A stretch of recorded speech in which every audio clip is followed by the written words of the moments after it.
തെരുവുനായ ശല്യം ഗുരുതര പ്രത്യാഘാതമുള്ള വിഷയമാണെന്ന് ഹൈക്കോടതി. മനുഷ്യജീവനോ നായയുടെ ജീവനോ ഇവിടെ കൂടുതൽ പരിഗണനയെന്ന് ആലോചിക്കണം.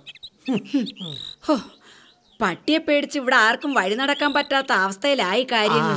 വക്കീല് സാറേ, ഇവിടെ ഈ തെരുവുനായ്ക്കളെ നിയന്ത്രിക്കാൻ പ്രത്യേകിച്ച് നിയമമൊന്നുമില്ലേ? തെരുവുനായ പ്രശ്നത്തിൽ 2002 മുതൽ കോടതികളുടെ വിവിധ വിധികളുണ്ട്.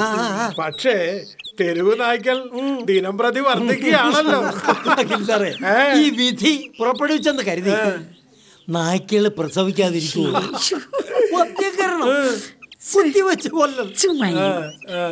ഇങ്ങനെയുള്ള പഴയ പരിപാടികൾ വല്ലതും ഇനി നടക്കുമോ? പട്ടികടിയേറ്റ് വരുന്നവർക്ക് മതിയായ ചികിത്സ നൽകാൻ മാത്രമേ ഇപ്പോൾ സർക്കാരിന് വഴിയുള്ളൂ. അത് കൊള്ളാം. നായ്ക്കൾ പെരുകുന്നെങ്കിൽ പെരുകട്ടെ, കടിയേൽക്കുന്നവർക്ക് ചികിത്സ ഫ്രീ തരാമെന്ന്. കകതി, അതിന് ചികിത്സ എവിടാ? താലൂക്ക്, ജില്ല, ജനറൽ, സർക്കാർ ആശുപത്രികളിൽ പേവിഷ പ്രതിരോധ വാക്സിൻ കിട്ടാനില്ലെന്നാ പത്രത്തിൽ. പിന്നല്ല, അതിനിച്ചിരി കാശിലൊക്കെ പോരേട്ടാ. എങ്ങനെ? സ്വകാര്യ ആശുപത്രികളിൽ വാക്സിൻ കിട്ടാനുണ്ടല്ലോ.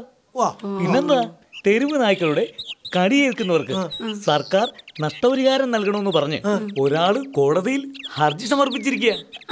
അത് കൊള്ളാം. അതിനർത്ഥം തെരുവ് നായ്ക്കളെ സംരക്ഷിക്കുന്നത് സർക്കാരാണെന്നല്ലേ? അല്ലാതെ തെരുവ് നായ്ക്കളെ നിയന്ത്രിക്കാനും വഴിയില്ല, മരുന്നും കിട്ടാനില്ല. കകത്തി, എത്ര പിഞ്ചു കുഞ്ഞുങ്ങളെയാ തെരുവ് നായ്ക്കൾ കടിച്ചത്? രാവിലെ ഹൈവേ വഴി യാത്ര ചെയ്താ കാണാം വണ്ടി ഇടിച്ച് നായ്ക്കളെ ചത്തു കിടക്കുന്നത്. അതിലും നല്ലതല്ലേ ഇതിനെയൊക്കെ പിടികൂടി കൊല്ലുന്നത്? കൊന്നാൽ പാപം തിന്നാ തീരുമെങ്കിൽ കേരളത്തിൽ നായ്ക്കൾ കാണുമായിരുന്നു ഏട്ടാ. ആടിനെയും പശുവിനെയും പന്നിയെയും കോഴിയൊക്കെ കൊല്ലാം, പട്ടിയെ കൊല്ലാൻ മാത്രം പാടില്ല. ഇതെന്ത് നിയമം?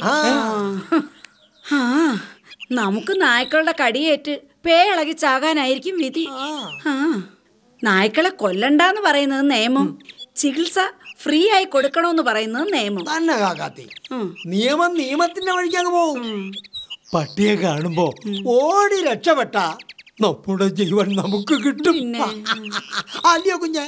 ചേട്ടോ, നായ്ക്കളുടെ കടി കൊണ്ട് വാക്സിനു വേണ്ടി ഓടി നടക്കാനാ നമ്മുടെ വിധി. വല്ല വണ്ടികളുടെ അടിയിൽപ്പെട്ട് ചാകാനാ നായ്ക്കളുടെ വിധി. വിധിയെ തടുക്കാൻ പറ്റുമോ?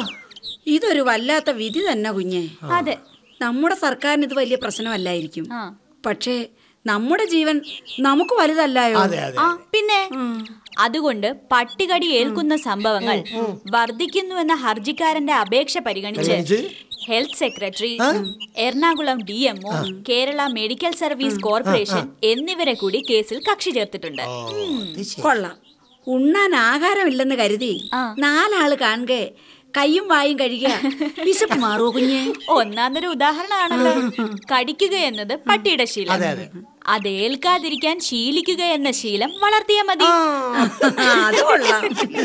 കുഞ്ഞേ, ഓടുന്ന പട്ടിക്ക് ഒരു മുഴം മുന്നേ എന്ന് പറഞ്ഞ പോലെ കടിക്കാൻ വരുന്ന പട്ടിക്ക് മുന്നിൽ കോടതി വിധി വായിച്ച പട്ടി കടിക്കാതിരിക്കും. കൊള്ളാം.